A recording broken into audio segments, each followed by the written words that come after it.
Guest host Corey Kirkendoll is here to weigh in on news from Sophos and NetApp, and also ChannelPro's own Joel Zaidspiner joins to talk about his time with the Channel Strong Tour, plus a special guest interview with Bering McKinley CEO Josh Peterson. It's ChannelPro Weekly number 165, Getting Together to Avoid Each Other. Hello and welcome to ChannelPro Weekly, episode 165. My name is Matt Whitlock, technology editor, online director, and your host of this program for folks like you, the IT integrators, the VARs, the MSPs, the MSSPs, the MSSCCDPTEs. If you are in a business where you use a lot of acronyms, and if your business has a lot of acronyms and you work with companies that have a lot of acronyms, you are in the right place. If you are a hostess at Applebee's, hopefully you're looking for a new job, and that's why you're here to listen along. So we're glad to have you here. Joining me each and every week is our co-host here, the man of the hour, the man who's over there smiling in the corner that I can see, executive editor Rich Freeman. Coming to you live from my phony office this week. It is a large phony office. Now, do you really need a phony office that's that big? It is quite a bit of wasted space. This is the business logic behind work from home in a nutshell, isn't it? Why pay for all this commercial real estate? So if that's like your brain, you have like extra desks for all of the different personalities in your head. And where have they all gone? They all left you. They abandoned you. But probably in good time. Plenty of room for our guest host to pull up a seat. He's a 14-year entrepreneur with 25 years experience in the information services and technology sector. He's currently the president and CEO of 5K Technical Services. Please welcome Corey Kirkendoll. Welcome, Corey. Welcome. Thanks for having me, guys. Great to have you on. For those who may not know who you are or may not know about 5K Technical Services, tell us a little bit about you and what you do.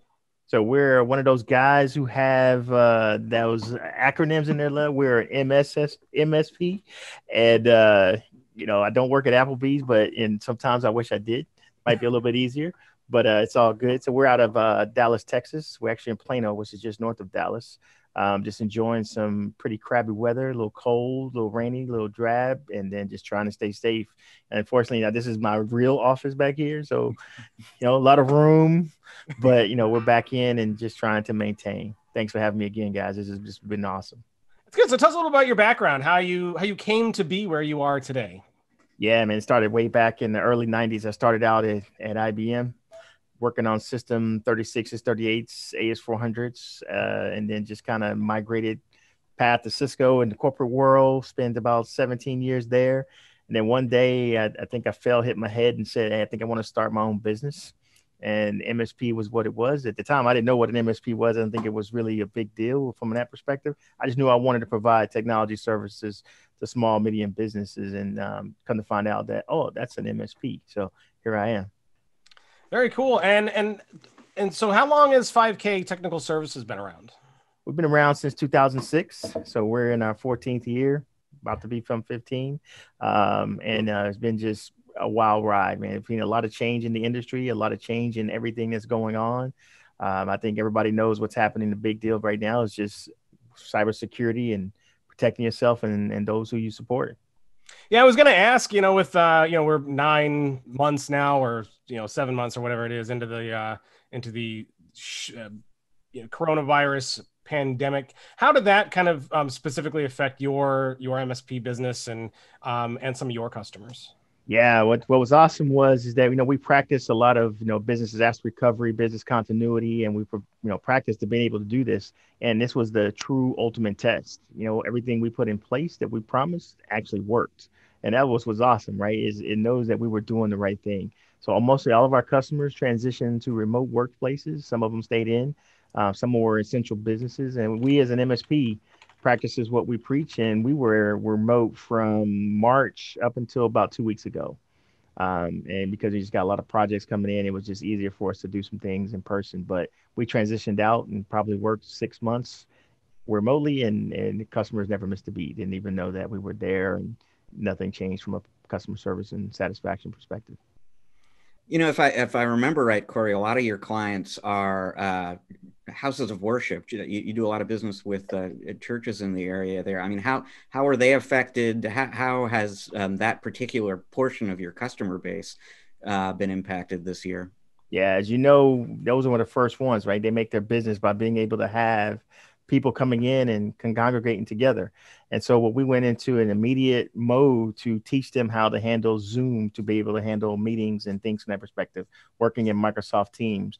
We had already migrated most of them up to an Office and 365 SharePoint environment. And then in some cases, we actually have stood up a couple of studios for them to be able to continue to stream and do their services.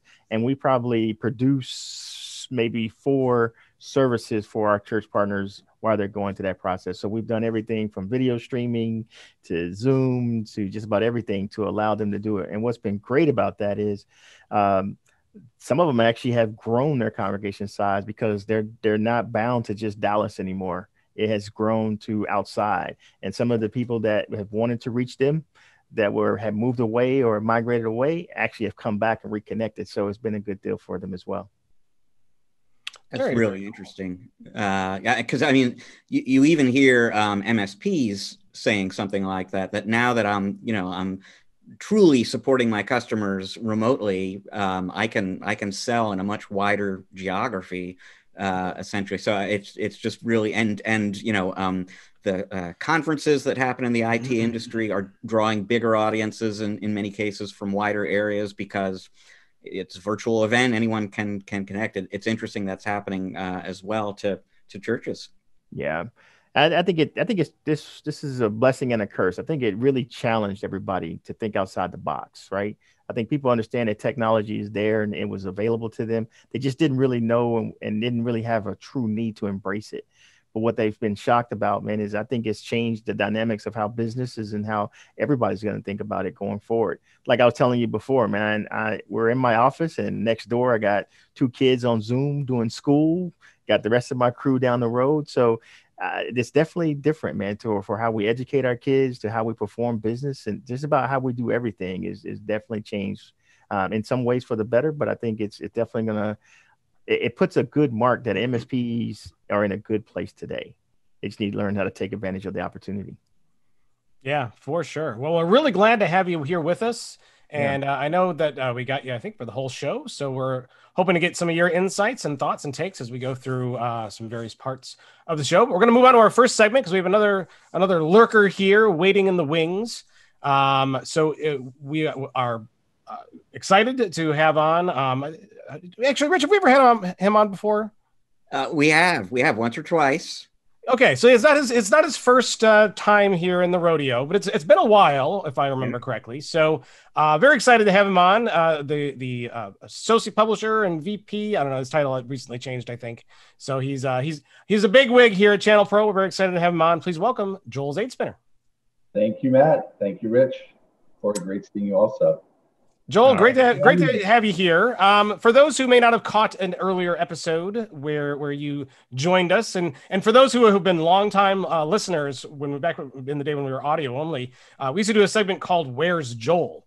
And the reason why we did this is because Joel is one of our people who is always on the road, always traveling. Obviously not right now, which I'm going to ask you about in a second because I want to get your take on that. But Joel used to practically live in hotel rooms as he flew across the country doing all kinds of stuff for ChannelPro, going to every event.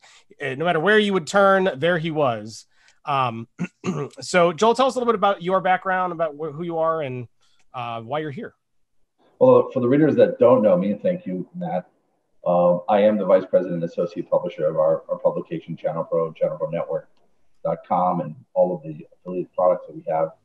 And I've been with the ChannelPro group for over 12 years now. I joined from another publication, and I've been in the channel for over 22 years. So I live and breathe channel.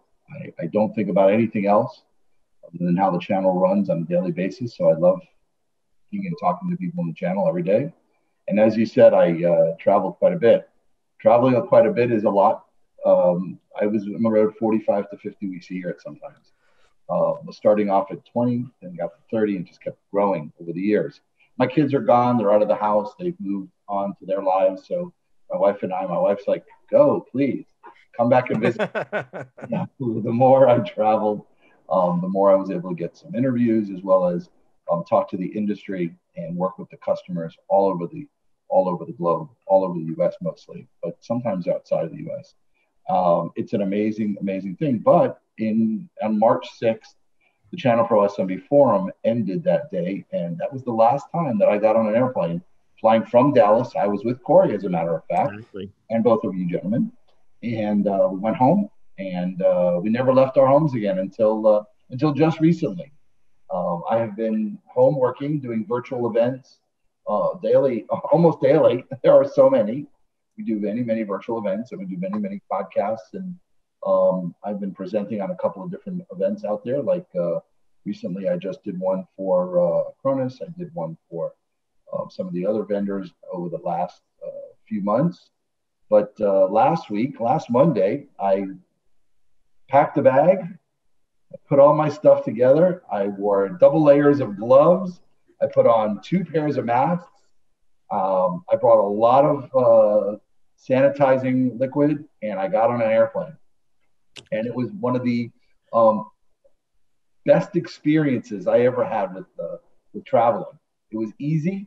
There wasn't crowds. There wasn't lines. No one was pushing to get on a plane. They called your numbers, and you got on the plane.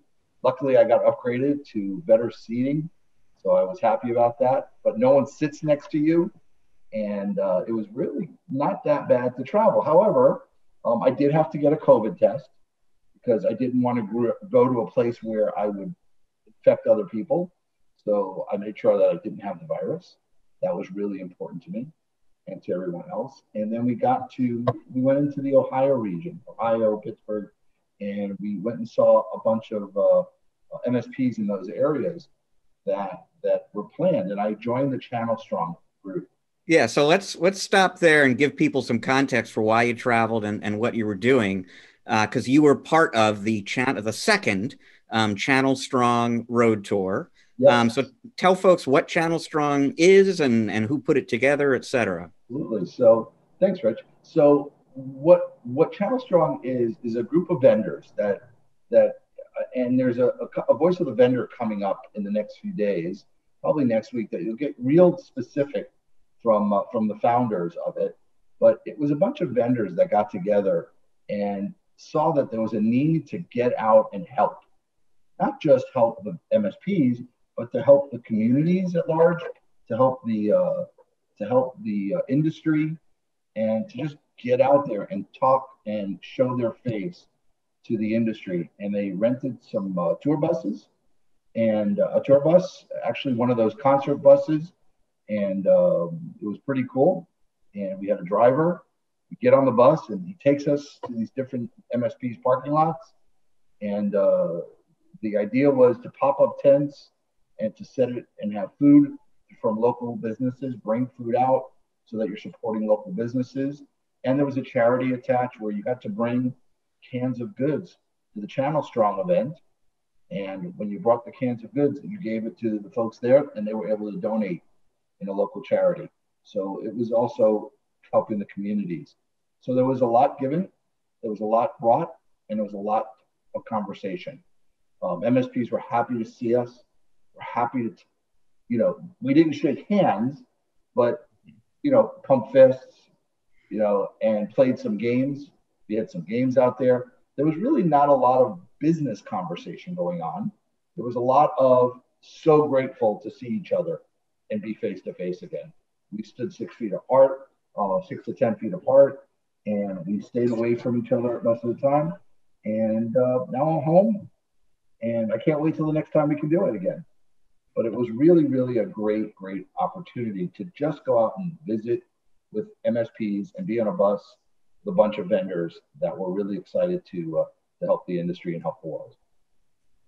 So, like I said, Rich, I was gonna say real quick, kind of a surreal thing to hear sometimes when you say, "Yeah, we were all excited to get together face to face," but to completely avoid one another. Exactly. Yeah.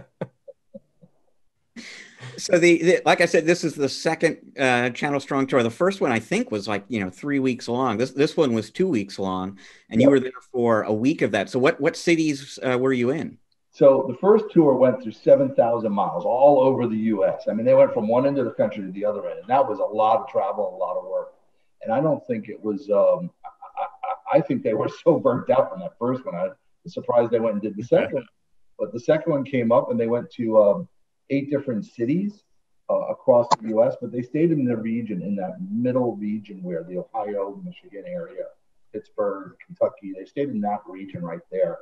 And we started off, I flew in into Cleveland, but they were in Chicago where Matt is. They did have a day in Chicago, and I heard that was great. It was at Lori Sinai's MSP parking lot, from my understanding, somewhere near there. And then I met up with them in Cleveland, where we went out and met with one of the MSPs in that area, and it was pretty cool. We were at On Technology Partners in Cleveland on that day. When we drove in, I met them at the location. It was literally across the street from the hotel, so it was really simple to get to. But it was nice. It was nice, the camaraderie, the friendship, to see the industry again and listen to the MSPs tell us how they're doing in this marketplace and what they see the end users doing and how they're able to help. So that was really, really interesting. So, I mean, if you were, and we've actually got some audio for the folks listening on audio, video for the people who are watching. We've got some recordings that you've brought back from the road. But if you were to kind of summarize, maybe the tone of what you were hearing from the MSPs you met with that week, what's going on out there? So they were pretty excited to have us, because when they heard that media was there as the media sponsor of the Channel Strong event, ChannelPro was there. They were really excited because they wanted to tell the world, listen, there is business. We are extremely busy. We are hiring. We are doing the work that people can't, that realize how much work needs to get done on the MSP side to make the world work today in this COVID-19 world. So MSPs are one of the most important, and they were extremely, extremely busy. Every single office. Many of them didn't have a lot of people in the space. They worked from home offices, but they were busy. And that's what I like to hear. And they were telling us how much business they were doing. And the vendors were pretty happy, because they were talking about how they traveled and made money meeting with the vendors, with the MSPs, because they were all looking for products, and they were able to help them with some of those products. So that's great.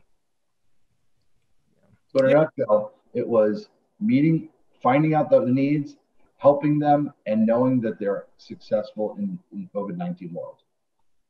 Yeah, well, Rich, should we take a look at one of those interviews that he did? Yeah, let's hear firsthand from somebody who visited a Channel Strong event. Yeah, all right. So we'll do George Jabra first. Is anything you want to say before we take a listen to this? So George, he runs the location Ascent Data, and they're in Pittsburgh. Great gentleman, very, very helpful. They got a lot of donation there, and they had their own parking area for us, and we were able to have a really nice afternoon with the folks in Pittsburgh. So other MSPs came from other areas, but this MSP hosted us in their parking lot. So let's take a listen to George. Great gentleman. Hi, we're with George from Essentia here in Pittsburgh. Thanks for meeting with ChannelPro today. Thank you, guys. Tell me, George Jabra, correct? Yes. Thanks so much for meeting with ChannelPro. We're here at the Channel Strong event. Pretty exciting. We wanted to hear what's happening out there in the world. So we're out on the road with the Channel Strong event, seeing what partners are doing, how they're growing their business, and what's making sense to them in today's business. Can you tell us a little bit about what's happening in your business and how you're growing? The managed service has been growing for the last 6 years. Been growing on. It's making sense for a lot of companies. Our market, we had small to medium-sized businesses, and this has been very good for the market and for us. We've been growing. Instead of one company hiring one engineer to do their IT, they can hire a company like us. They have 30 engineers, 24/7, 365. We're backed up by a lot of the channel that will help us from the back end on licensing and on support between us and the big vendors like Microsoft, and will bring to the table to small to medium-sized businesses what they couldn't bring before, and will let them compete with Fortune 100 companies on a technical level, which is something that they couldn't do before us working with the channel. Great. And how are you seeing Pittsburgh in itself growing or shrinking as opposed to what's happened in our market today? Our business has been very good for the last 6-7 years. We've been growing. We started with about 10 engineers. Now we have 30 engineers. A lot of companies, they're coming to a point where they're thinking one guy cannot do it. They can't hire one guy to do it.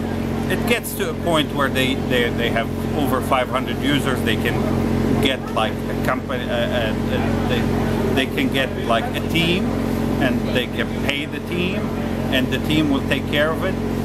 What we do, we're across so many sectors and so many segments, and we learn from one segment, we apply it to another. So we're constantly learning and constantly in the lookout for better channel support to be able to help our clients get to the next level. That's excellent. Well, thanks so much. Thanks for meeting with ChannelPro. We're so glad to be here in your parking lot, and we look forward to traveling across the country and seeing all the other partners around. Yep. So thanks for being on with ChannelPro today. Thank you. So George was a really nice gentleman. He had us out there. It was very, very nice, and a great group of people. The sounds in the backgrounds of the bus itself, the tour bus that we were on, the generators running. There's food everywhere, drinks, and there's games going on. People are chatting, as you heard in the background. Yeah. So Corey, I want to get your reaction. Are you seeing, similar things to George? You feel the same way that, there's a lot of opportunity and a lot of growth, and how do you parse his words? So it's kind of like, it's been like I said, blessing and a curse, man. It's been great because we've seen a ton of growth. We're actually hiring. We brought on new customers. We're actually onboarding a customer starting tomorrow. And we're definitely seeing that. I think what we're seeing now is the need for the small, medium businesses to really understand their technology and need somebody in place to help them navigate through this process has been great. It's also been great for us to, all the things we've been preaching for a long time to our customers about going to the cloud, being ready for things like this, being prepared. Now we're able to really have those conversations, right? Now we're being able to say, okay, this makes sense now.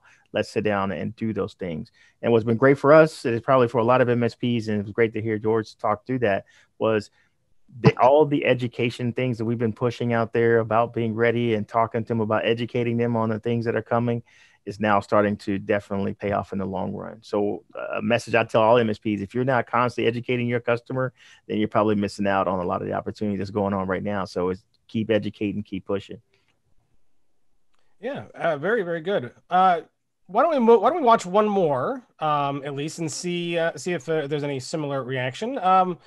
Joel, if you had to pick one, would you want to pick Jason from Clarity or Chad Adams from Insight IT? Well, they're both good. Chad was our last stop. The last stop I was in Cincinnati. I'll give you a little bit of history on Jason before, so you don't have to run both. But Jason was a customer of one of the vendors that were on the tour. Pete Bussum was there, and with Equilibrium Consulting, and it was one of his folks that he had been working with for several years. And he came along. Pete had his race car with him, and had Channel Strong all over the race car, and Jason was there, and we interviewed him, and he was telling us on how he was growing his business.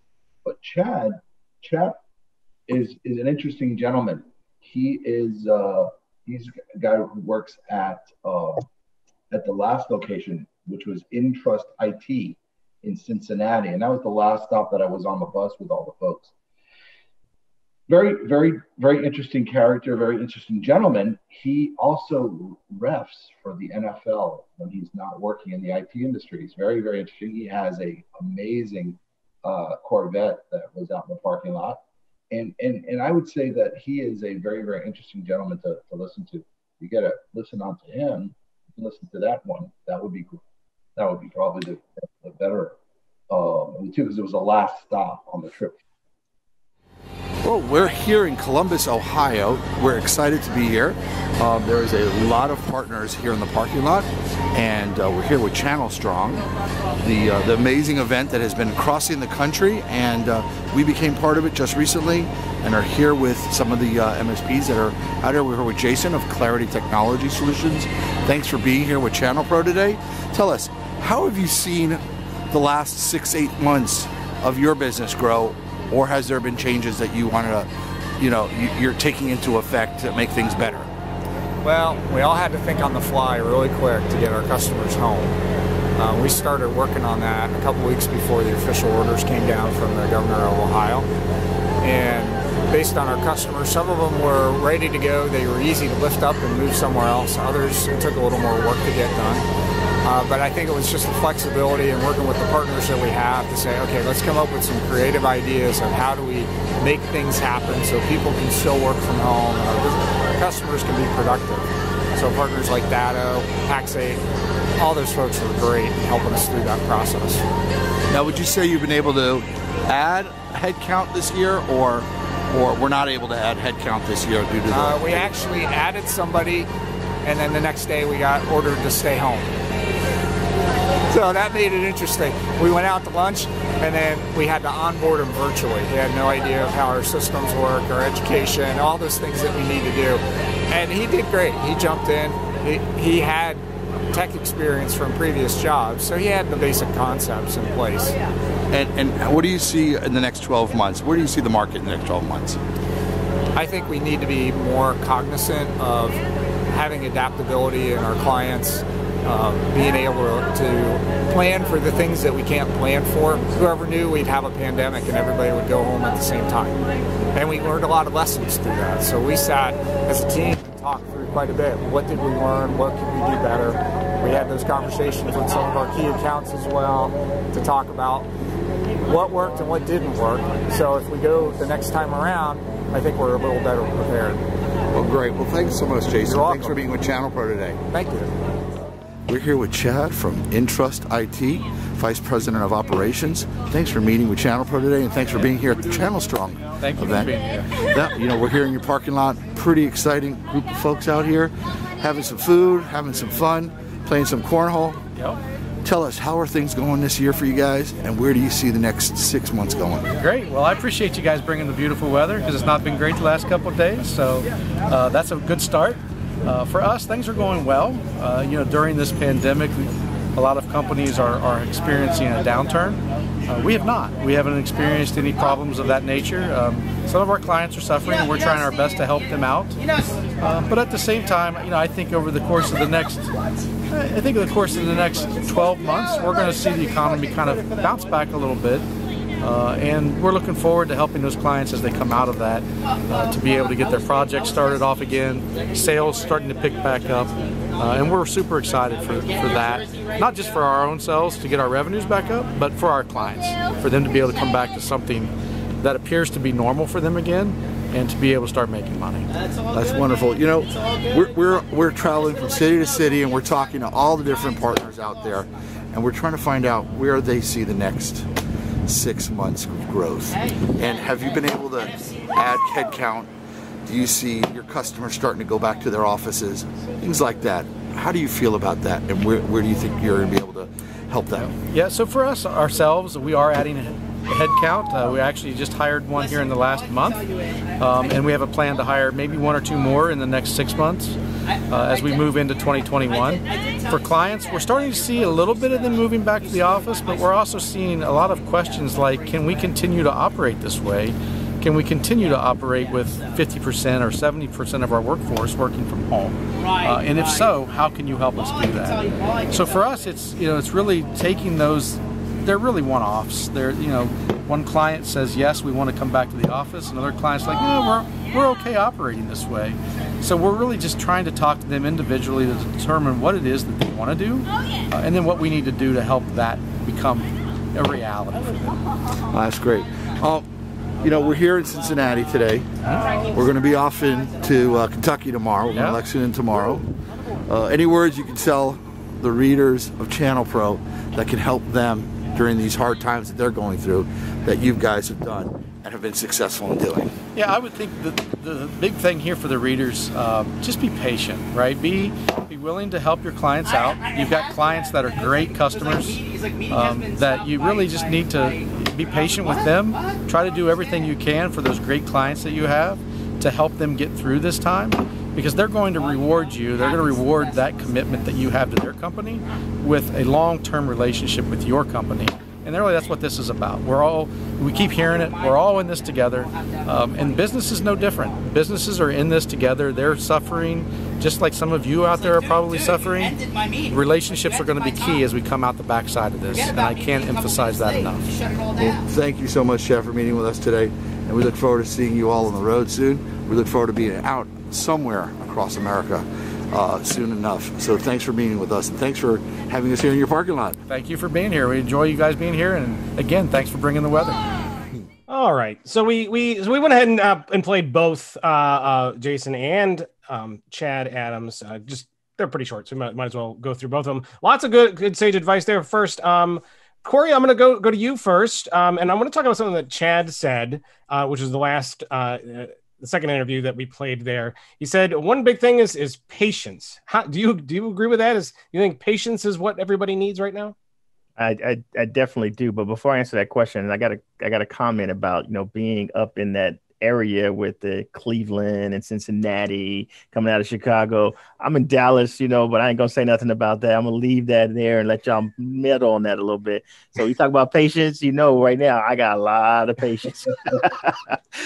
But you're exactly right. It is definitely patience, is to be able to not rush and not do things that steer you off the road a little bit, because everybody's kind of in a panic, kind of in a chaos, and they need that calming storm. And I think that's where the MSPs come in, with that calming voice, having that patience, knowing that they're going to be able to weather the storm out. And I think that's critical, right? Because, definitely a religious guy, when you ask for patience, everything come at you to test that patience. So you just got to make sure that it happens. I want to circle back to something that Jason said, and just hear your thoughts about it, Corey, because he was kind of talking about, we've reached a point where we're deep enough into the coronavirus era that he's talking with his team. What have we learned? What would we do differently? What can we do better, et cetera? And it makes me wonder, have you had those kind of conversations within the company? Are there lessons that you've learned in these last 7 months? Yeah, I would say be open and be flexible. Because we've had a taste of being able to work from home and to work from remotely, I think it's going to transform our business to be able to have resources that are not local to the area. So what widens what all of us talk about is not access to the right talent. What we learn now, I can have talent just about anywhere, right? And be able to have access and things from that perspective. So we're having those conversations constantly. One of the other things that we're doing as well, we're talking about our team a lot, is that in most of our conversations and our contracts, we talk about a customer had a site, right? So we support one site. Well, when 20 people go home, now I got 21 sites, right? How do we deal with that? How do we deal with, the main secretary go home and now we have to go to our home to support her and do those things. So it's brought a lot of things of how we have to adjust our businesses to as well, about how we handle, going out there and going out there and doing that. How do we readjust our contracts to say we come on site to do it, but now I got to drive 30 minutes away, right, to support something that was never there. So it's definitely making sure that we're staying on top of things, being aware of things, but we're adjusting how we do business as well, because it's changed us forever too. Corey, when we get on the other side of all this and things go back to normal, and I put up the air quotes there for those who are watching. What do you think the new normal is? Because after all this work and effort in getting people remote and getting these massive changes in how everybody does business together, is that the new? Are we just establishing what the new normal is going to be? I think it's going to be a huge part of the new normal. There's some that will confirm and go right back to the way things was, and it'd be business as usual. That's just the nature of the business and just the thought process. But I do think the businesses, it is transformed those who think outside the box, that they have transformed their business in a lot of ways, right? We know as a business owner, our money is in headcount, real estate, right? So it's a great opportunity to put those monies towards something else, do some different things. But I think that this is going to be a big part of the new business. Right now, we probably sold more laptops than the law allows, and we've been transitioning everybody to them to the point where obviously all of us can't get a hold of them fast enough. But what we're seeing is now is they're preparing to be able to work remote, go remote in the event of any type of situation, whether that's natural disaster of hurricane, tornado, or pandemic, or the second wave, right? So we're definitely, this is a big part of what the new norm, and I think we have some adjustments to make. So Joel, Jason's hiring, Chad's hiring, Corey's hiring, which is awesome to hear. What, in terms of the conversations you had with other MSPs on this road tour, did you hear that a lot? Are there a lot of people who are hiring right now? Either they're hiring, or some of the MSPs that showed up were brand new to the industry. They had just become MSPs in the last year or two, and they were learning quickly under fire how to be better at what they do. And they might not have brought on people yet, but they will eventually need it because they can't do it all themselves. So yeah, the growth we're seeing. And the funny thing is in the last few months, I've got a lot of emails and phone calls from not just MSPs, but from vendors that are looking for talented people to come and work for them. Even though there's layoffs, there are a lot of hirings. So a lot of people have been able to move on and get new positions at companies and seem to be doing well. And I don't know, the MSPs are growing. They're making money. If they're not doing something. It's just they're missing something. They're missing listening to this. They're missing listening and reading ChannelPro and seeing what we're talking about on a daily basis and what the MSPs are saying. Like Corey, listen to your peers, listen to the industry. You should be growing. It's very important. Very good.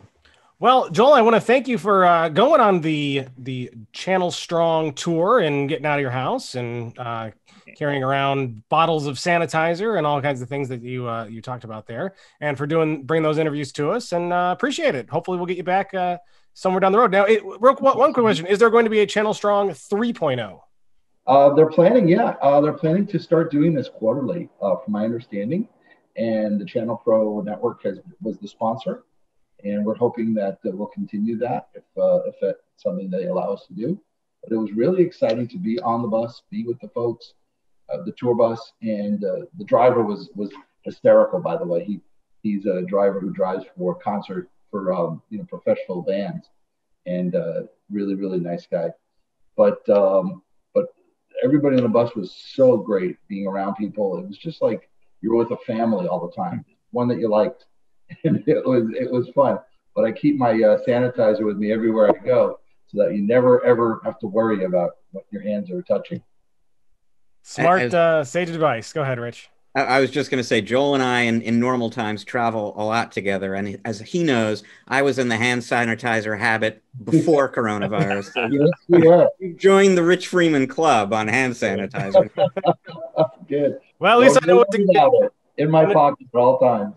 I know what to get both of you for your birthdays, so it's all coming. Well, thanks a lot, Joel. We'll let you go here, but hopefully we'll have you back on down the road for Channel Strong 3 or something else. Who knows? Thank you. Thanks so much, guys. Appreciate it. Thank you. All right, take care now. All right, Rich, I think we do have a little bit of time to dive into the news. Should we do a couple stories? Sure. Yeah, why not? Right? We got it. We got a few minutes. All right, so we'll do some of these quick. For our first story is about Sophos. They have a new incident response service. Tell us about that. Yeah, so as some background to this, late last year, Sophos introduced a managed threat response service. And, basically they'll do threat hunting, threat monitoring, alerting. If you have an incident, they will come in and do incident response. But they found that there's a need in the marketplace for the incident response piece of that doesn't necessarily involve a full-blown subscription to this managed threat response, or MTR service, and particularly in sort of mid-sized companies. And so what they've introduced, they're calling it Sophos Rapid Response. It is a sort of single serving incident response offering. So you pay them a flat fee. It is based on the number of devices that they're going to be helping you protect or cleanse or whatever it is.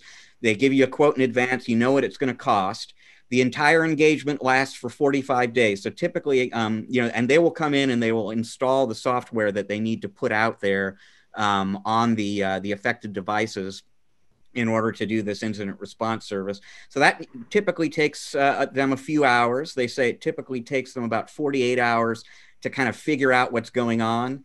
And, typical scenarios obviously would be a ransomware attack, but sometimes there's somebody inside the network who's kind of prowling around and they have to track this person down. Sometimes there's malware that has really kind of gotten its hooks into a network and they've got to kind of root it out.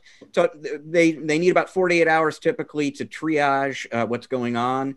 They need maybe 10 days to just clean it up completely. And then the remainder of that 45-day engagement is spent on monitoring so that they can make sure there isn't a recurrence. They didn't leave traces of something behind that becomes dangerous later on.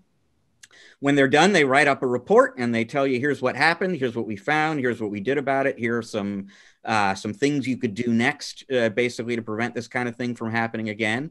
If you want, and Sophos, needless to say, encourages this, if you want, you are welcome to become a managed threat response subscriber at that point, because the software that they're actually installing at the beginning of the engagement is the MTR software stack. That's what they use to do all their diagnosis and mitigation. So if you want to sign up for MTR at that point, they leave the software where it is.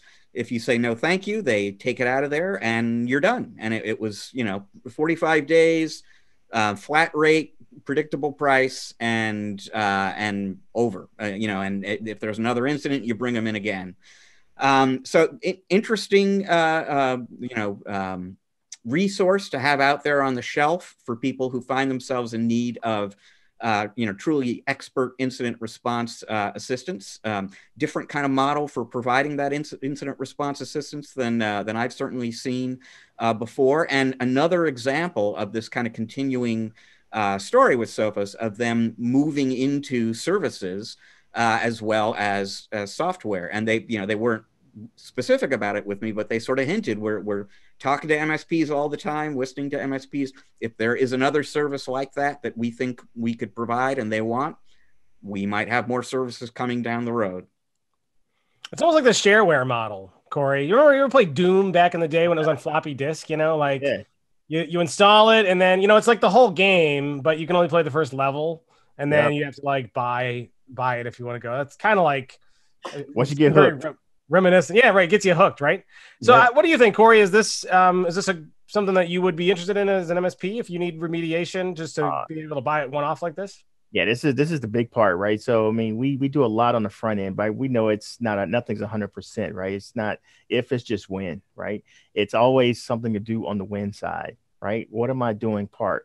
And what you'd be shocked to find out is there's a lot of MSPs and just a lot of customers don't have an incident response plan and really what that looks like, or even a way to get started, right? Obviously, first thing you want to do is talk to your insurance company and do some things, but to have this as an option, I think is huge, because that's the tough part is how did they get in? What did they do? How did they get in? Have an adversary for you? Because a lot of times it could have been something that you have or something you have on a network that could have made that happen. So it's good to have a good ally and some good forensic tools to be able to get through it. Yeah, for sure. Rich, what do you think? Is this, you said the pricing is predictable. What is the pricing like?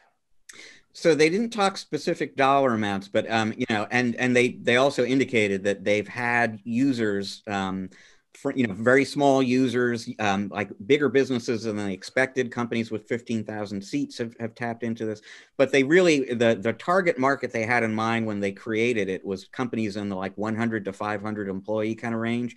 And they set the prices for that market. They kind of looked around, to see what other people might charge for incident response, thought a little bit about what the IT budget looks like in that kind of mid-sized business. And they feel like they've got a competitive price for, especially for companies of that size. Yeah. Yeah. So, and then what you were saying is there's a subscription service to this too, that you can then go up to. What's the benefit? If you can just buy incident response one-off? Is it much more affordable? Is it what do you get with the subscription? In a way, this is like the difference between break fix and managed services, right? Is, the break fix guy comes in after something has broken and fixes it. And that's what Sophos is doing on, the incident response, rapid response, this new offering. They come in after something has gone wrong. And granted, like Corey was saying, something is going to go wrong anyway, no matter how good you are. But I'm sure the sales pitch around subscribing to a managed threat response is if we have our, the very good people who you just saw come in and fix everything for you, now we can have them threat hunting, monitoring, looking around for stuff before it becomes a big problem and you need to bring in an incident response team. So it adds a preventive layer, if you will, yeah. to that. Gotcha. Okay. Yep. All right. Corey, any other thoughts, or should we go on to our story on NetApp? No, I think it's great, man. I think you're going to see a lot more of these things come out. It helps smaller guys scale. As far as the security thing goes on, man, I think this is definitely the way to go. Fantastic. All right. Well, we're going to move on to our next story, Rich. NetApp introduced, a whole laundry list of things. Why don't you tell us about all of this? Yeah, so 3 things in particular that we'll talk about here, all of which kind of tie into larger themes that we've spoken about on the podcast in recent weeks or months. So one of the things they announced is a new product they're calling NetApp Cloud Manager. And really what it is a new interface and a new API that pulls together what were, and I guess continue to be, 3 separate products. So NetApp is best known still, I'm sure, to people in our audience as a storage vendor, but they've been moving very aggressively into cloud computing and storage for cloud environments in recent months and years. And so they had these separate storage management tools for Amazon Web Services, Azure, and Google Cloud Platform. NetApp Cloud Manager pulls all of those tools together in, behind one unified interface. And so it provides a centralized environment that you can use to manage cloud storage in all 3 of those different public clouds, through that one pane of glass. This tie, we've spoken last week on last week's show. We talked about the new cloud management product from Skykick. Within the last few weeks, we had Gavin Garbett from Augment on the show. They have this brand new company that's 100% dedicated around cloud management. This is a red hot, fast growing market, and it's a need that a lot of vendors have really become aware of within the last year and are now starting to introduce products for. This one is very storage specific, but trust me, there are going to be more systems like this coming. Another announcement NetApp made has to do with a product that they're calling Spot Storage. Spot is a vendor that NetApp bought earlier this year. And what the Spot Storage system essentially does is manage storage for containerized applications. And so the idea is if you are a developer and you're creating a containerized application, or even if you're just responsible for administering one, managing one, this is a tool that you can kind of bring into the mix, and it's going to make managing the storage component of that containerized system a lot easier and more efficient for you. And this is another one of those themes that's been in the news a fair amount lately. Veeam spent $150 million just a few weeks ago to buy a container storage and backup company called Kasten. And they were talking that theme up big last week at their Veeam Live event. The Veeam, the name, it's kind of an homage to VM, as in virtual machine. Veeam was born as a virtualization backup company, but they made no bones about it last week that, virtualization isn't going anywhere, but containers are going to be where it's at going forward from here. And so they made a big bet on that. And the NetApp folks, have a new solution that kind of ties into that trend as well. And then last but not least, NetApp introduced what they are calling their virtual desktop management service. So earlier this year, and in fact, we had an interview segment dedicated to this earlier this year, NetApp bought CloudJumper. CloudJumper, you know, was a workspace as a service virtual desktop infrastructure specialist. So this was a way for NetApp to make a really assertive kind of cloud play. And when they announced that they had bought CloudJumper, they also introduced a VDI product called NetApp Virtual Desktop Service.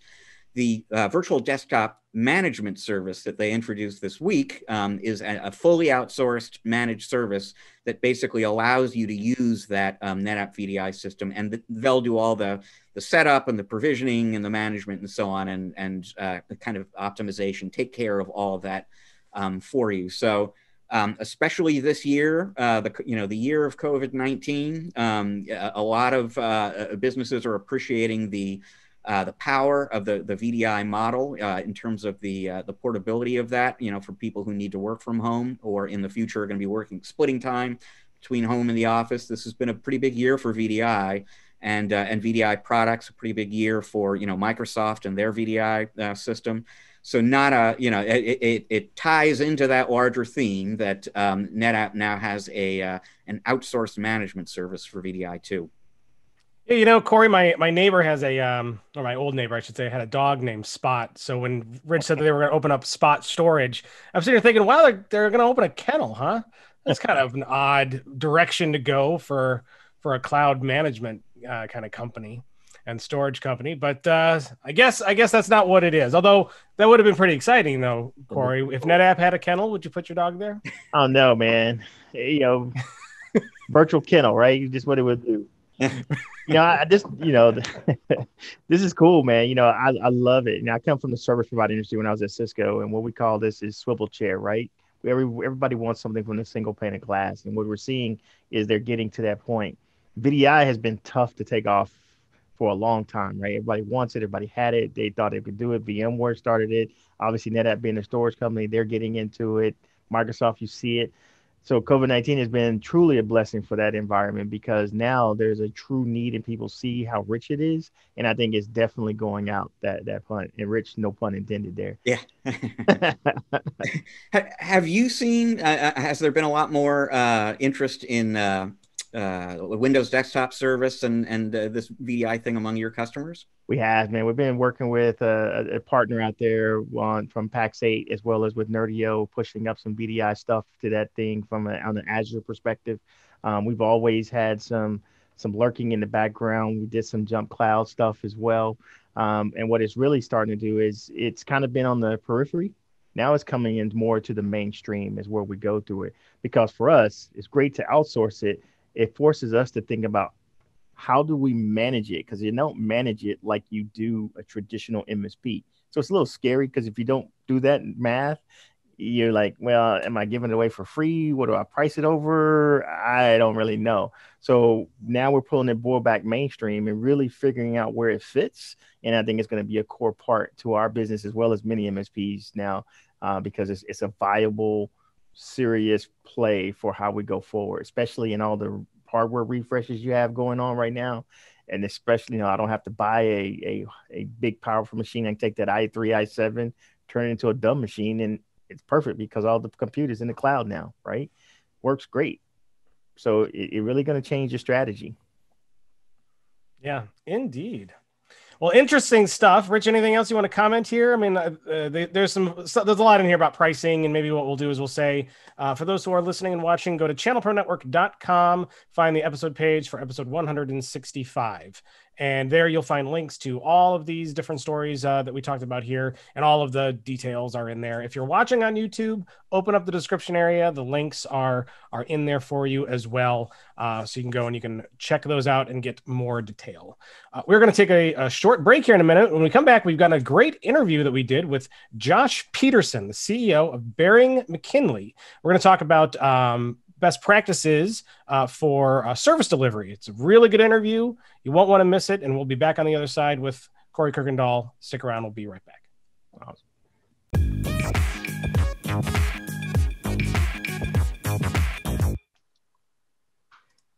And welcome back to part 2 of Channel 4 Weekly. We've got an amazing guest lined up for you today. He's going to talk about all kinds of interesting stuff. He's been in the IT solution provider arena for the last 15 years. His track record of developing management solutions for hundreds of MSPs, VARs, and integrators around the world has afforded him the opportunity to see companies of all sizes enjoy phenomenal growth. He also enjoys kickboxing, or not kickboxing, boxing, kayaking, and the occasional overland expedition to remote areas all over the world. Please welcome the co-founder and CEO of Bering McKinley, Josh Peterson. Welcome, Josh. Hey, thanks a lot. I appreciate it.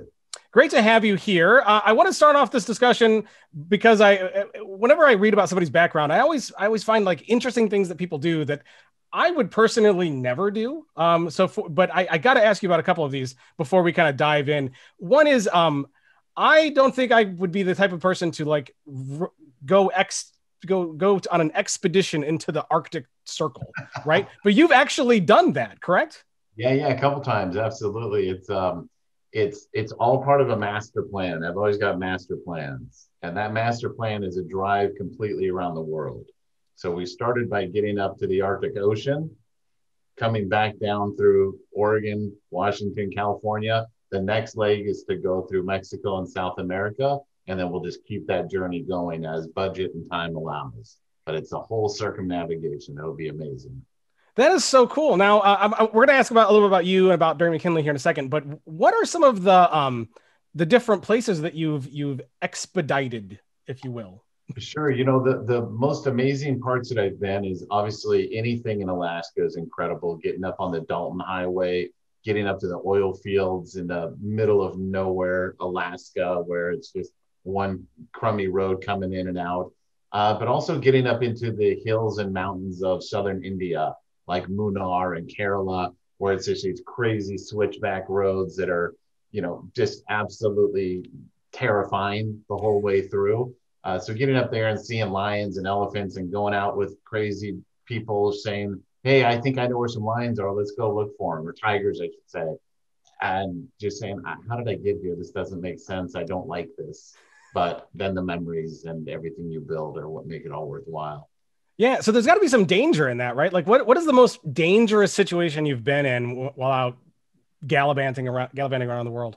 You know, I'm a safety freak, but I will tell you there have been a couple of dangerous things. Humans aren't the danger. I'm sorry, animals aren't the danger. The roads aren't the danger. The danger is in law enforcement in certain countries see this beautiful white face and they say, let's get some money. So getting kind of extorted along the roads in the middle of nowhere is a little bit scary. We were driving through an area of India, and in India, they don't have police cars. It's too congested. So they have police cars, but if they want to pull you over, they don't pull up behind you and turn on the lights and sirens. They've got these crazy little checkpoints everywhere. And so if you're going through that checkpoint and you're not really aware that you're supposed to stop, the police officers have these long, like 5-foot long sticks. And on the end is a big metal ball. So as you're driving through, they're going to give you an indication, hey, pull over, pull over. Well, if you don't pull over, it'll look like you're going to pull over. They just take that stick and they smash out your back window so that by the time you get to the next stop, they know to look for the guy with the broken back window. So we got our window broken out and they had a nice time shaking us down for the equivalent of about $15 and several $100s in rental car repair. You want to say, yeah, the cost to replace that back window is probably more than what they got out of you. Absolutely. Long shot. They had fun and they all made their money that day. Well, that's fascinating. I could ask you questions about this all day long, but we'll move on. But for those who aren't familiar with you or with Bering McKinley, can you tell us a little bit about who you are, a little bit more your background, and about what you do at Bering McKinley and what it's all about? For sure. I appreciate you asking. Yeah, management consultant for the last 15 years. And just as you read in the bio, just working with IT solution providers, MSPs, thousands of them at this point, working everything that's related to sales, service delivery, financial analytics, and then everything within the tools of ConnectWise, Automate, Manage, Sell, AutoTask, anything those tools to make them perform better and get greater return on those expensive tools. That's what our team does. They spend every day of every hour of every year working in that environment. Wow, very interesting. Now, Rich, we kind of have a certain approach we want to take here. Why don't I hand it over to you and let you kind of set this up? Yeah, well, I think what we want to do here is dive into some best practices for a particular role that should be familiar to most managed service providers in our audience here. You know, we talk a lot at ChannelPro about best practices and tips for technicians and for business owners and even for sales and marketing professionals. We don't always focus as much attention as we probably should on the service delivery professional, the dispatcher, the person, you know, running the ticketing desk, but that is obviously a really critical role as well. So maybe just to kick things off a little bit, Josh, I mean, you know, who is this person in the office we're talking about here, and why is that person so important to the success of an MSP? Yeah, that person is who we call a dispatcher, and some people call them a service coordinator. We use the word dispatcher; they're synonymous.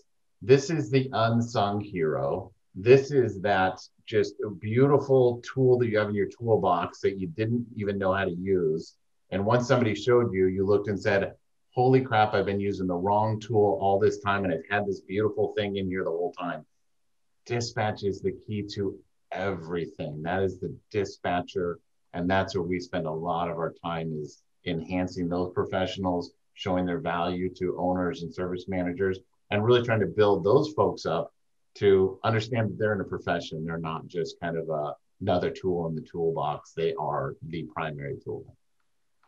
So you work with a lot of dispatchers, you've trained a lot of dispatchers. So, I mean, you've had an opportunity both to see what separates the best in class dispatchers from everybody else, and to teach some of those best practices to others. So what we kind of want to do here is like a top 5, really just to whet people's appetite, if nothing else, about the things that make for a great dispatcher. And so let's just start out with your first one. What's the first really strong best practice for a great dispatcher? Yeah, so if we can think about the dispatcher, that must mean there's a dispatch model that we've incorporated, whether it's something that has a name or whether it's something that we just organically do in our MSP. We have to recognize what is our dispatch model and who is this dispatcher. And as we do that, we start kind of coming to that number 1 tip, which is identifying how the dispatcher integrates into the model. And what we like to say is there's a couple of criteria. Number 1, the dispatcher owns every ticket. They own the hours in the week, and they own that technician's day. So if we said we've got 10 technicians and they each work 40 hours a week, that dispatcher has that inventory of 400 hours. Those are that dispatcher's hours.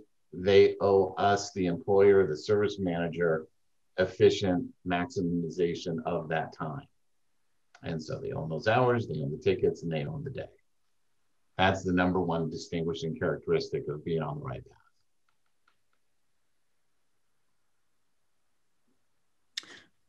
All right, well, let's dive into tip number 2 then. Man, I expected applause and cheering. I could hear it. Man, dead air. Okay.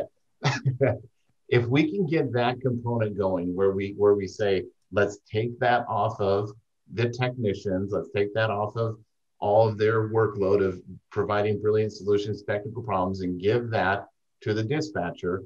Well, now we have to set a standard. We don't like the word benchmark or KPI. They're real words, they're great, but we like a standard. And our standard is one that's been around forever. Let's shoot for a target for the dispatcher to achieve 75% billable utilization from those 400 hours as our example. You owe us 300 billable hours of your 400-hour inventory. You, not the technician. The technician has to be available and qualified and ready to work. But let's see how well you can move your resources around to get us that 75% billable utilization. Let's put that onus on you, dispatcher, to make great decisions. So that's the second, is having a real clear target. Now, you've trained and you've seen a lot of service dispatchers. How often do you find that the billable utilization is not up to 75% or up to where it should be?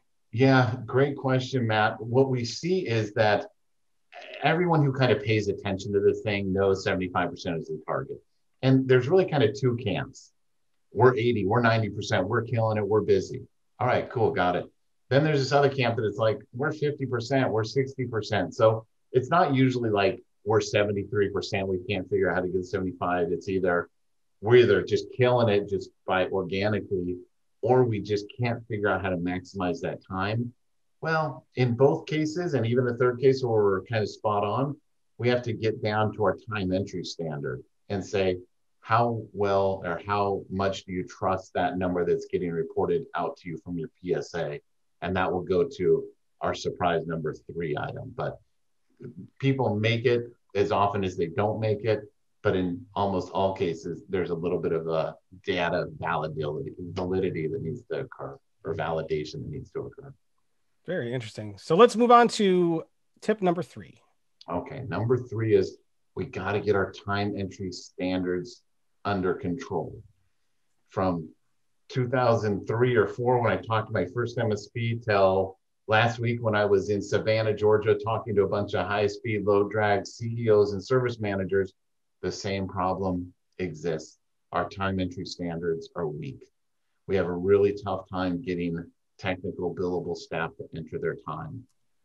So that third tip comes in as inspect at the same rate that you expect. If we have a great time entry standard, if we comply with that standard, then we're confident in our billable utilization numbers. And so it's a full circle. If we have weak standards, if we have weak accountability to it, we're not going to trust our numbers. So we try to teach and train to the inspect at the same rate that you expect. Meaning, if we expect techs to enter their time as they go, then let's inspect as they go. Let's not send a contradictory message of, hey, you guys enter your time as you go, and I'm going to get real mad when it's time to do invoicing and the time entries aren't up to date. That's a mixed message. It's a contradiction. So we need to bring alignment in that. And 2 words that we don't accept, we actively reject are, that ain't babysitting and that ain't micromanaging. If in your mind, and you're listening to this, you said, well, you're not supposed to babysit the techs, that's supposed to micromanage them, why don't they just do their jobs? Brother or sister, you are the problem. You haven't set forth a clear standard. You still believe that people are just going to come in and do their jobs. It ain't going to happen. We got to manage that process and manage that expectation by inspecting at the same rate we expect those time entries. So 2 quick follow-ups to that, because that's really interesting. So that the issue that you're getting at there is a perennial challenge for MSPs. You know, it's one thing to set the policy for how the technicians record their time, to actually getting them to do it can be difficult. So, first quick follow-up, do you have any advice on motivating or just somehow getting the technicians to actually record their time by whatever standard it is you've established? Yeah, the real challenge the solution to this challenge comes back to a big mind reset, a real mind shift that says techs not entering their time is not a tech problem. It is an ownership management problem. We've all preached it. We've said it for years, and it still hasn't gotten better. When will we come to the realization that preaching it and talking about it to our techs and hoping and begging them to do it is not going to work? We keep applying that same solution and it doesn't work. So what we say is, here's the tips for anyone who's taking notes, and you should have a pencil so you can take this down.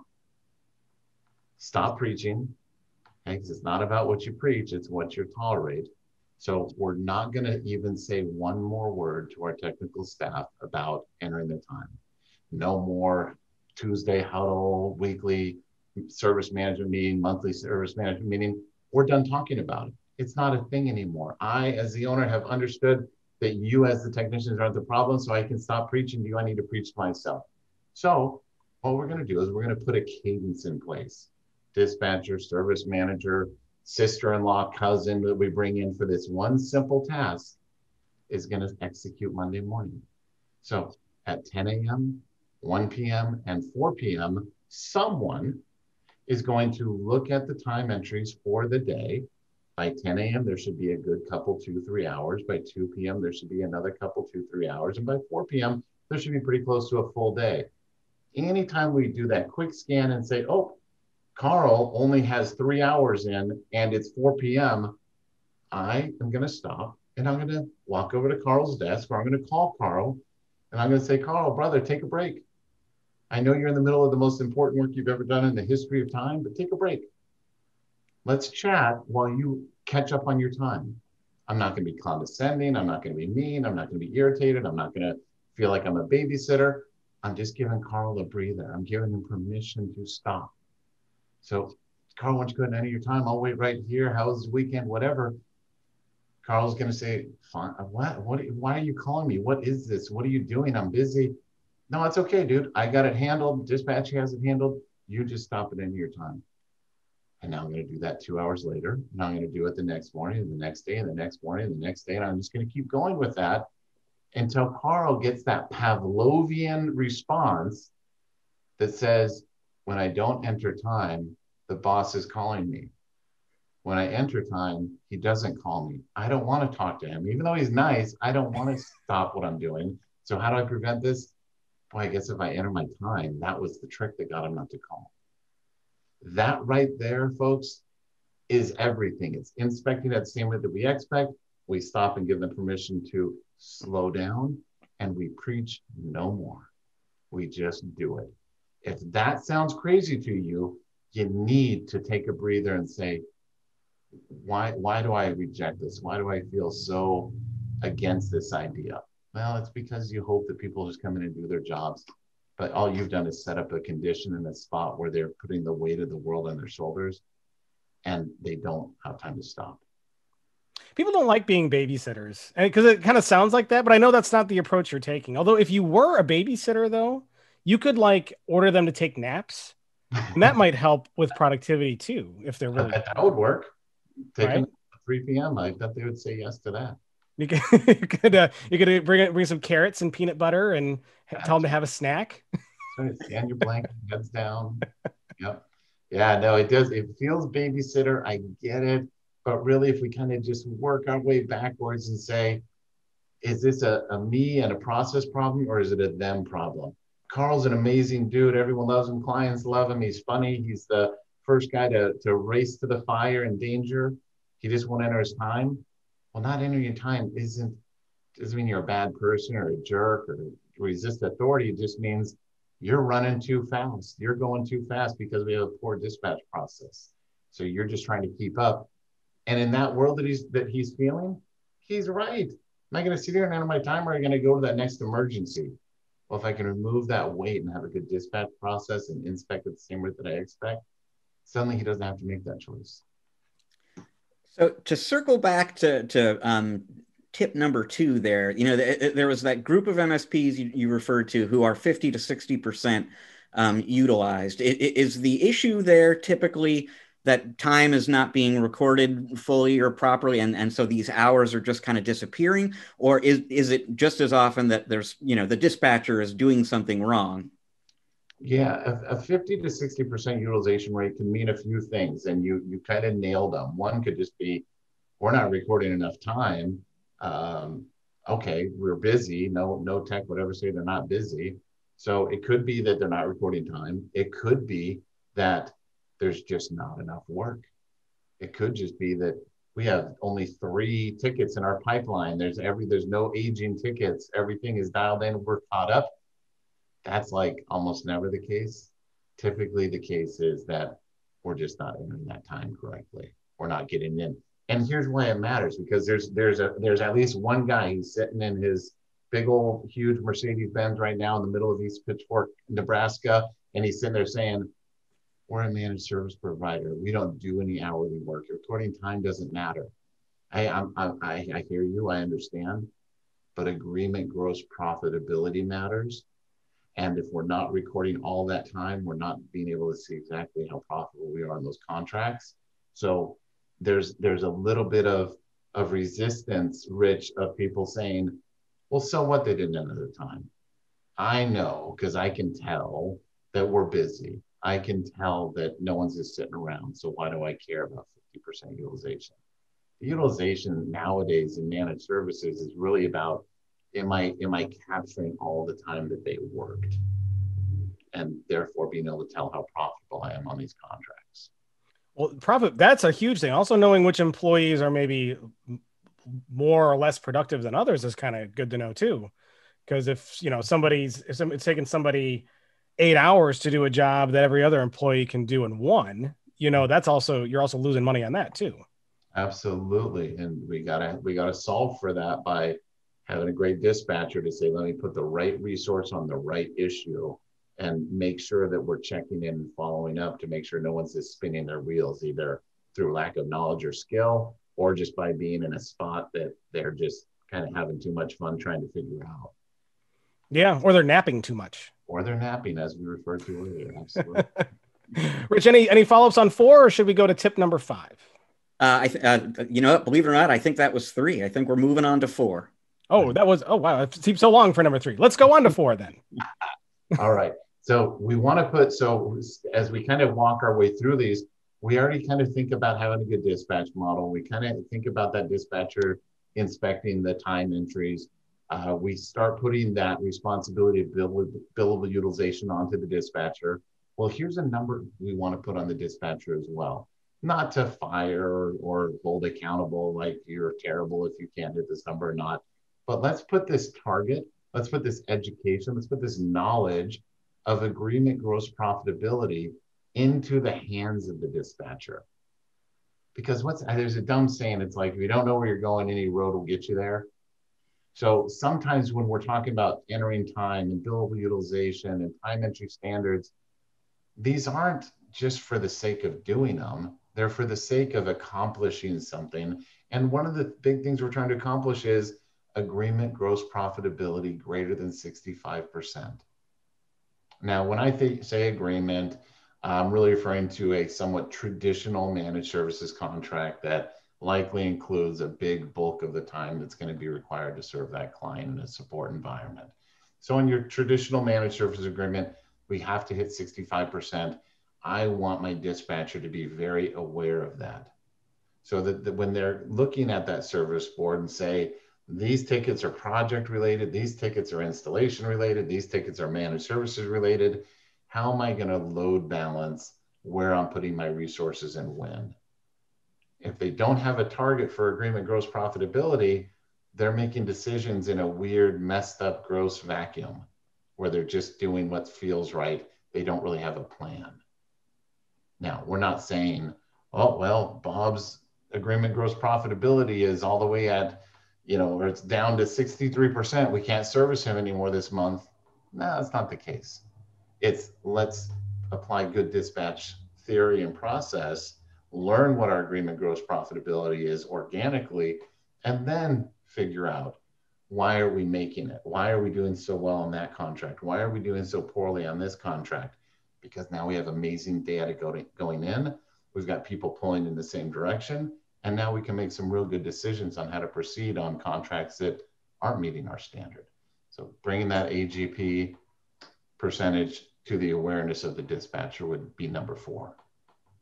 Now, we talked about what might be responsible, if utilization is low. If agreement gross profitability is below 65%, what are the typical culprits, and what might a dispatcher be able to do to get that number back up? Sure. Just being real, there's not a ton they can initially do to raise agreement gross profitability. What they can do is ensure that whatever number we're getting out of our PSA is accurate. Now, what are some culprits, though, to the AGP being low? It can be everything from, we priced it really poorly, we gave a deep discount, we're not really clear on our product development, and we're applying the wrong price. It could be that we have really expensive engineers going out on level 1 calls, and that's jacking up the cost component to the AGP. It could be that we're too sporadic in how we service our clients, that we're just attacking every issue without ever taking a moment to do some root cause analysis. We're not looking and saying, why are we spending so much time with this client? In fact, kind of the big excuse that we hear that comes out really easy is, they're a bad client, they're a PETA client.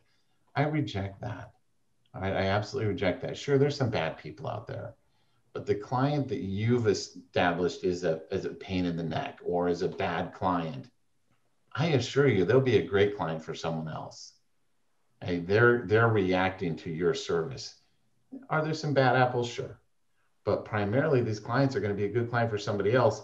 So if you're over servicing them, if you're experiencing low agreement gross profit, just ask yourself, when was the last time I analyzed thoroughly, thoughtfully, and in a time kind of window that really allowed me to sit with this data and this information and make good, meaningful decisions? When was the last time I did some root cause analysis? When was the last time I studied the amount of time on different users in that company? When was the last time I studied the amount of time on different devices in that company that's served by that agreement? Well, for most people, it's never, because they're not attaching configurations to every ticket. They're not identifying the right user on every ticket. So I already know that it's not something that we're doing as an industry. So those are some real big culprits to where AGP can get beat up hard. It seems like the acquiring all that data. Are there tools to help facilitate that and to make that easier? Because I agree with you. I don't think everybody's doing that or collecting data to that level. Excuse me. No, you're right. They're not collecting it to that level, not because they don't know that they should or not that they don't even really want to. It's part of it is the way that the tools might be set up. Their RMM may not be configured as tightly as they want. But really, unfortunately, in 2020, this is still a somewhat labor-intensive journey. It really takes that dispatch role to ensure the hygiene of that ticket. Do I have the right user selected? Did I try to identify the right devices covered by this agreement or that this service ticket is in relation to? Did I use a good type, subtype, and item on this ticket? These are things that as technicians, if I catch a weak ticket, I'm just going out to solve it. But if I have that extra moment with the dispatcher and says, clean this thing up, here's the 5 keys to an amazing ticket, make sure you do this every time. Then that data becomes available, usable, measurable, and we can diagnose what's going on.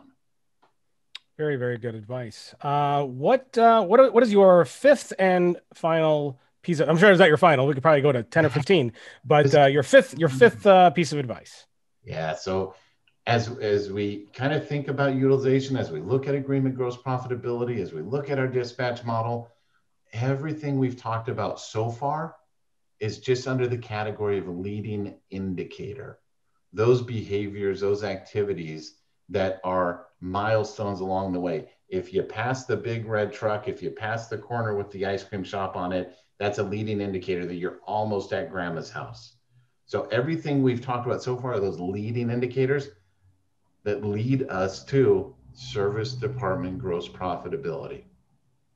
Right? That's the whole point of everything we've talked about, is to get to service gross profit of 55%. Now, I think in the last 2 years, I've spoken to, I think it's over 2,300 people at different events around the country. Maybe it's 2,200. And of those 2,200, this is still a new concept. This is still something where people say, wow, that's incredible. I never thought about the gross profit on my services. Now everyone in this audience, this is boring old news. I get it. But in case there's those couple of people that aren't aware of service department gross profit, we're looking for 55%. All of that service revenue, your hourly, your agreements, your projects, everything pretty much other than product, minus the cost of the labor, minus the cost of the tools and all the other things you have in a service department, that's got to come to 55%. If you give me AGP of 65%, if you give me billable utilization of 75%, I know that we're in a really strong position that we're likely going to be trending towards that 55% number. And if you get to grandma's house before you get to 55%, what happens? I can't tell you. No one's ever done it. But I'm sure it's going to be amazing. Rich, do you have any follow-up questions for that? It seems like that's an attainable number. How often how much work does it take to get to that number? Yeah. For a company who's kind of behind. Matt, I got to tell you, I'm just going to be real with you for a minute. No one ever asked that question. That's a great question. And something's clicking in your head about this. Organically, without any special effort and activity, we typically see people landing within about 6 or 7 points of it to the negative. 48, 49, 50. We see that number land a lot. And it just kind of, just through the nature of everyone knows $150 is a good, hourly rate. Everyone knows $150 is a good, per person, all you can eat price. There's enough great information and education out in the community that if somebody just kind of follows those standard guidelines that their buddy did or they heard at a trade show somewhere, they're generally going to be okay and they're going to land in that 49.50. But here's the problem. If the target is 55% and you come at 54% or you give me 53%, that's not an A- or a B+, that's still an F. And here's why, because every percentage point that we are below 55 equals 1% of our service revenue. So if we have $100,000 a month of service revenue, that's $1,000 per percentage point. If we're 4 points below, that's $4,000 per month. That's $48,000 a year. You carry that on for 5 years. And what's that, $250,000? That's real money. So that's an F, folks. You owe yourself 55%. Imagine how much ice cream that could buy at the ice cream shop on the way to grandma's. It would be epic. It would be absolutely epic amount of ice cream. Yeah. Okay, so John, I have to ask. You're at the ice cream shop on the way to grandma's. Okay. They've got every flavor imaginable. What flavor do you choose? Listen, you were asking great questions. That's a stupid question. Everyone on this call already knows it's rainbow sherbet. That's just a no-brainer. What else would anyone else say? It's like silly, Matt. Come on. I mean, tell me what you would say. For me? Oh boy. I would probably go like something with peanut butter in it because I like peanut butter. Okay. Rich, what about you? I'm thinking like it's like not Rocky Road, but like there's a kind that, what do they call, like Moose Tracks or something like that has like peanut butter cups in it. Oh yeah, see, yeah, I hadn't even thought of that. I was gonna go with Rocky Road, but you're right. I think that's a Ben and Jerry's, right, where they actually have the Reese's peanut butter cups kind of in there. Yeah, that's good stuff. Yeah, and everybody thinks sometimes like you got to go with the mint chocolate. Or the chocolate, the mint ice cream, but it's so not good at some places and so good at other places. You just don't want to risk it if you don't know for sure. Well, I'll tell you what, boys, my credibility is shot because I thought I just knew that rainbow sherbet was universally everyone's favorite. I wonder what other false assumptions I'm making out there. Well, nothing about service delivery. I can guarantee that. Very good stuff. Unfortunately, this interview, wow, we've really gone a little bit long, actually. So we're gonna wrap here. Josh, I want to thank you so much for coming on and for sharing those tips with us. I bet you have a lot more tips you'd probably be willing to share.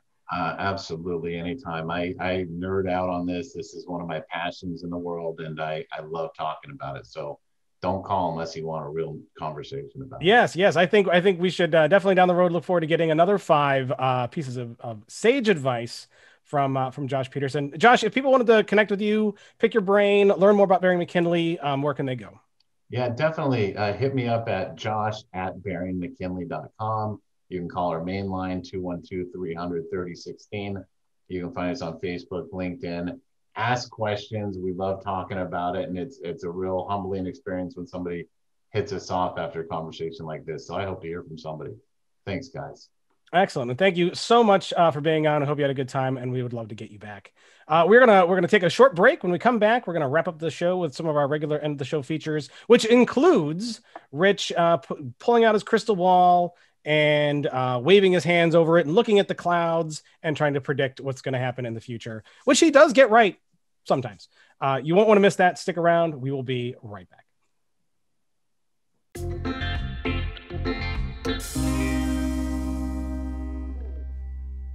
And welcome back to part 3 of Channel Pro Weekly. Rich, it was a great interview with Josh. I went a little on the long side, but I mean, fantastic sage advice, actionable stuff that people should really think about right now when it comes to service delivery. What do you think? Yeah, well, like you said, I mean, we barely scratched the surface. So yeah, that dispatcher role, they are the unsung heroes at a lot of MSPs, and so yeah, it was just really good to dive into some of the key best practices for that person in particular. And it goes to say, if you have a good dispatcher in your company, or 2 or 3, you really should go and buy them all like a bundt cake or something, just to be nice. Okay, well, Rich has no idea how to respond to that. That's really yeah. Well, I was just thinking, a bundt cake. I mean, I do like a bundt cake, but something maybe frosted. I don't know. Corey, do you like your bundt cakes frosted? No, I just like just straight bundt cake. I like bundt cake. I like the kind of like the wet bundt cakes, or like with brandy mixed in, or you ever had those? Or like rum. I guess that would be more like a rum bundt cake, but that sounds good too. Could you frost one of those, Rich? Specifically the ones with the rum, or just a bundt cake in general? I mean, a little drizzle of frosting I've seen. You've seen that happen? Yeah. Folks, how do you like your bundt cake? Put a comment below if you're watching on YouTube, and if you're listening, send us an email, podcast@channelpronetwork.com, with your favorite bundt cake recipe. All right, Corey, we're gonna play a little game with you, because we got a little extra time, called 5 Questions. It's one of the games that our audience really seems to like. So basically how this works is that Rich and I will ask you 5 questions off the top of our head. And that's the key to the game here, is that Rich and I, we have not written these down. It's going to be whatever pops in our head, and it's going to be about anything and everything, nothing to embarrass you or no gotchas or anything like that. But just to learn a little bit about you and kind of have a little bit of fun. You in? Yeah, I'm down. Let's do it. Okay, Rich, I will be nice this week and give the first question to you. Okay. Because I am completely unoriginal and I always ask about food, we'll start with food. Best barbecue in Dallas? Man, let me think about that. Actually, I love to cook. We love to smoke as well. So I'd have to say my house, but Smokey John's barbecue in Dallas. Smokey John's. And what's your question 1A? What's your favorite thing there? The brisket. Just melts in your mouth. Gotta have a good brisket. Absolutely. Have a good brisket. Yes. All right. So the barbecue's out of the way. Question number 2 to me. If you let's see. Question number 2. We talked about dogs earlier. Do you have a dog, or are you a pet dog? Okay, tell us about your dog. My dog, man, is a little bitty Yorkie. Nickname is Killer, but his real name is Jasper. So a big guy like me can't have a little bitty dog, man, so I have to at least make up with the name. So his name is Jasper, but I call him when I'm walking him and somebody sees me, it's like, this is Killer, just to stay in that masculinity there. But yeah, little Jasper, he keeps us going. That's awesome. All right, Rich, question number 3 to you. So you started out at IBM working on the big iron there, the good old AS400. Man, I remember those. What's like maybe the weirdest job before IBM that you had? Yeah, man, my first job right when I was in high school, man, was McDonald's, man. I think that was the toughest, man. And, what you see happening in fast food, makes you never want to work, eat, be around it. So we saw some pretty interesting things that, I've never seen an egg come out frozen in I'm just going to leave it there. Like, how'd that happen? Where'd you get that from? Or the worst thing is, how did they get a ribless rib like that? Yeah. There's a lot of machines involved in that. It's a whole lot of something going on there. All right. Question number 4. Or is this question number 3? 1, 2, 3. This is 4. This is 4. Okay. All right. So Corey, you're stranded on a desert island, and you have a TV and a DVD player or Blu-ray player or whatever. But you can only watch one movie. What movie do you choose? Yeah, it would be Step Brother. Love that movie. You know, I joke about the back in the bullpen and everything. I tell the guys, hey, we got to clean this up. And then when it's all cleaned up, like, man, this is awesome. And we got room for activities and things back here, right? Yeah, that's my favorite movie. I just think it's hilarious. It's funny. It's what would happen if two totally different families come together with kids. And, you know, the Brady Bunch, this is the real Brady Bunch, right? That was a real Brady Bunch movie, but Step Brothers is probably one of my favorite movies. Excellent. Rich, fifth and final question to you. Well, let's see. So on the weekend, you step away from the keyboard on the weekend. What's your favorite leisure time weekend pursuit? Yeah, so the kids know, especially in this time of season, come Saturday, I'm a big time Oklahoma Sooner fan, Boomer Sooner, right? So I'm stuck on the couch watching football, and then I'm ready for Sunday, big time Cowboy fan. So that's where I'm at. That's where I'm hanging out. My kids are hanging out. Jasper has his Cowboy shirt on, as well as his Sooner shirt. He's right here tucked beside me. We're making it happen. Well, good. That's it's important for the dogs to wear their NFL gear when they're watching the big game. No doubt. When we lose, I just blame it on him, man. It's like, man, you represent well today. Aw, poor Jasper. Well, at least just don't put him in the virtual kennel if they lose. You know, no doubt. Yeah, no doubt. All right. Well, Corey, I want to thank you so much for being on, Rich, and for playing 5 questions. Rich, why don't we go ahead and we don't have a museum pick or tech pick this week. We're running a little long. So why don't we go ahead and do those next time? But Rich, if you could tell us what people may have missed and what they might see in the weeks, plural, ahead. And we'll explain why that will be in a moment. Go ahead. Right. Yeah, well, you know, every Friday, in fact, you can catch up on news from the week that was that you may have missed before in our In Case You Missed It column, written by our own James Gaskin, also a resident of Dallas, by the way. This week, he's going to be encapsulating for you some of the news out of Cisco at their partner conference, talking a little bit about AMD's $35 billion move into high-performance computing.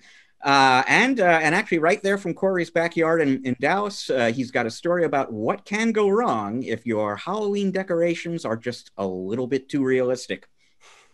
Now, looking ahead to next week, and we're going to chat about this in just a moment, but, you know, ChannelPro, we've got a conference coming up next week. So does Ingram Micro. They're doing their annual One conference online next week. Tech Data is doing their second annual Security Enforce conference, and I suspect there's going to be a little bit more news breaking as well. Sounds like not to be missed. So and we've alluded to it there with the weeks ahead. With our ChannelPro SME Forum conference next week, we will not be having a podcast next week. So Rich and I will be very, very busy that day and that week, and it's a kind of a crazy time for us. But we will be back the following week. And any previews of what's coming up that week, Rich? Do we have any guests lined up? Well, give me a minute here. And we do. I would just have to look that up for you when we come back. Oh, yeah, this will be interesting. So we will be speaking with a gentleman named Don Crawley, who is a former MSP. He's a consultant now. He in particular deals with a lot of people management issues. So we're going to be talking with Don about stress management and just leading teams through difficult times. He has some interesting thoughts on that. Sounds like something we could all use right now. That's for sure. Well, that's going to wrap up episode 165. A big thanks to Corey Kirkendoll for joining us as our guest host, and a big thanks to Josh Peterson, CEO of Bering McKinley, for coming on for an interview, and of course a big thanks to Joel Zaidspiner for doing the Channel Strong tour and sharing those little interviews with us. Corey, for those who want to learn a little bit more about 5K Technical Services or connect with you, how can they get a hold of you? Where can they go? Yeah, go to our website, www.5ktech.com, or reach out to me directly in email. My email address is ckirkend@5ktech.com. Guys, thanks for having me today. It's been a great. Glad that you were on, and I hope you had a good time, and hopefully we'll get you back sometime down the road to take the guest host reins again. Anytime. Fantastic. And that is we'll call an end there to episode 165. On behalf of everyone here, make sure you subscribe to ChannelPro Weekly. We're on Apple Podcasts, Google Podcasts, Spotify, Stitcher. We're on YouTube. So if you want to subscribe on YouTube, hit the red button and the little bell so you get notifications.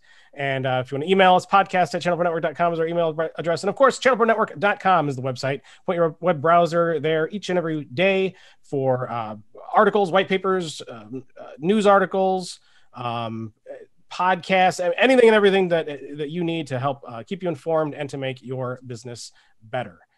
And with that, we will see you all in episode 166 in 2 weeks. Take care.